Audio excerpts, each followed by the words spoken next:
Thomas. What is this? Ejected? Oh. Well, file that in the I've never seen that before category. IT tossed 90 seconds into the game, and the completely depleted Wizards got taken down by the Dame and CJ show. CJ runs off that good flare screen by Whiteside. Now he's got choices. He can shoot on the catch, pocket pass to Whiteside, or just do Troy Brown dirty with a little step back.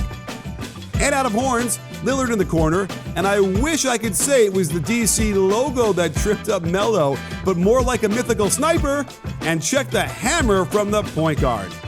And that all means welcome to Friday Night Lights, the perfect mix of highlights, X's and O's, and a little of that funny, focusing on last night's slate of games in a way only B-Ball Breakdown can. Let's take you right to Houston, where James Harden must have felt let out of prison. No double teams. But check the Westbrook wrinkle, how they completely ignore him, and Richardson cannot let him go middle on this one. Not even Embiid can stop this shot. This just looks weird to me when teams do not double Harden out top. Although with Westbrook out and Eric Gordon in, it's a little less clear who to double off of, and it just doesn't matter. Not only were they not double teaming, they weren't even single teaming him, as Simmons forgets who he's guarding, and that, my friends, is the sound of me shaking my head. Simmons decides to run a little double team here, but why is he taking this route? Embiid is already there, and then he wasn't, allowing him a straight line drive to the hoop, and this is officially the worst defense on Harden I've seen all year. We've got some Gather Step Chronicles for you too. I know, it looks like a travel, but check again. He ends his dribble with the right foot on the ground, then a simple left-right for the and one.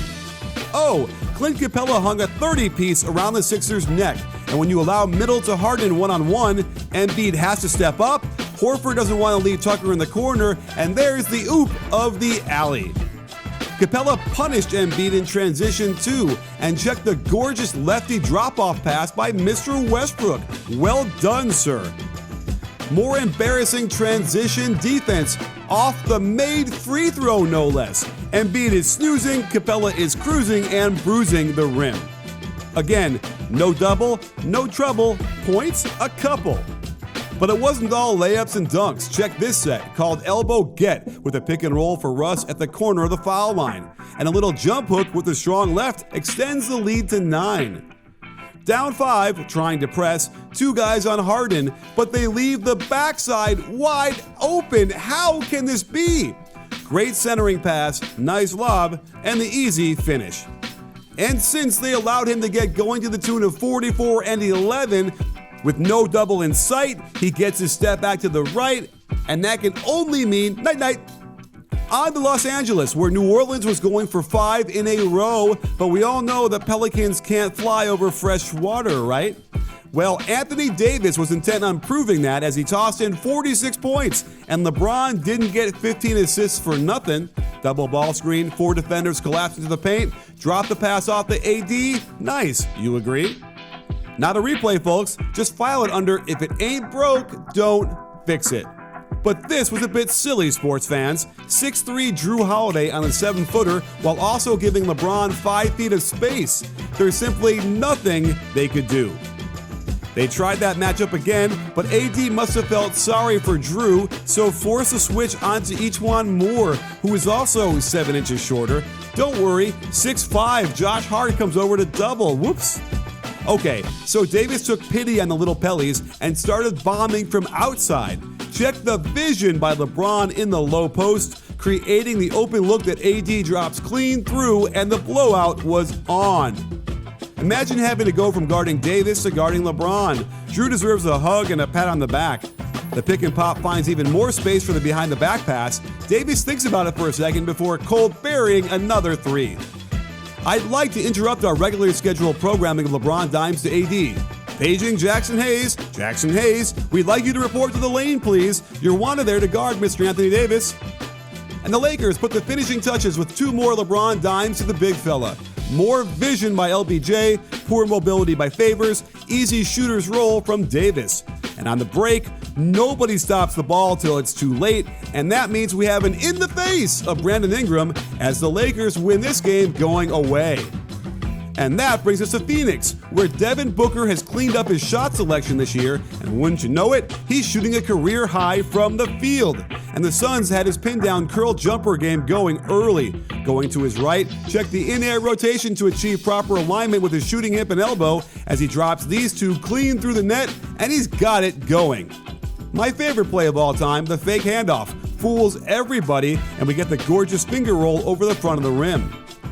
Remember that elbow get action we saw with Russ? Here's the Suns trying to run it with really bad timing, but equally good results, as Randall gives him way too much space for the simple 15-footer.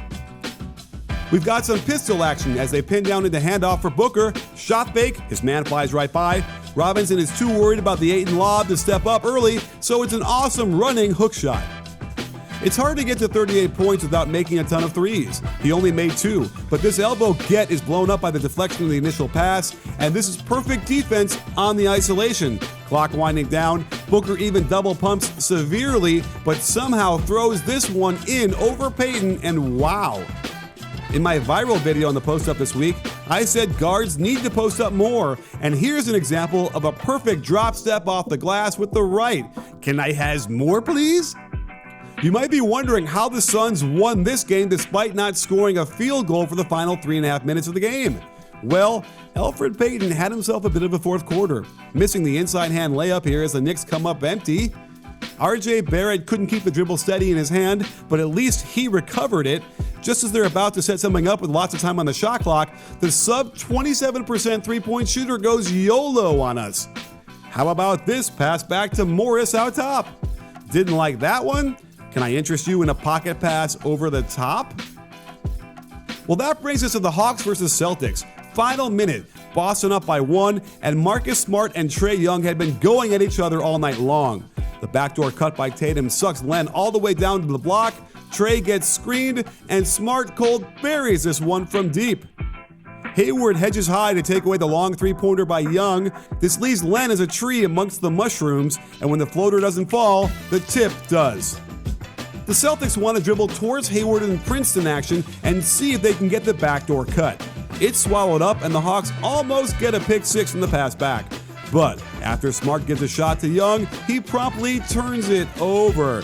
The quick ball screen forces a switch and a complete mismatch for Trae on Daniel Tice. I thought this pullback was going to work wonders, but Tice is at least 7 inches taller and blocks this one out of his hands for the win.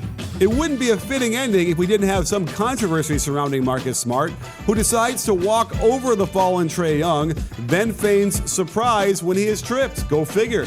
We get a lot of hold me back posturing before the game ends, and that, sports fans, is another edition of Friday Night Lights. If you like this, you'll love all my other more traditional breakdowns of the games and players. So hit that subscribe button, perhaps even a thumbs up, and I'll see you next time. And don't forget, at B-Ball Breakdown, not a channel, we're a conversation. You in?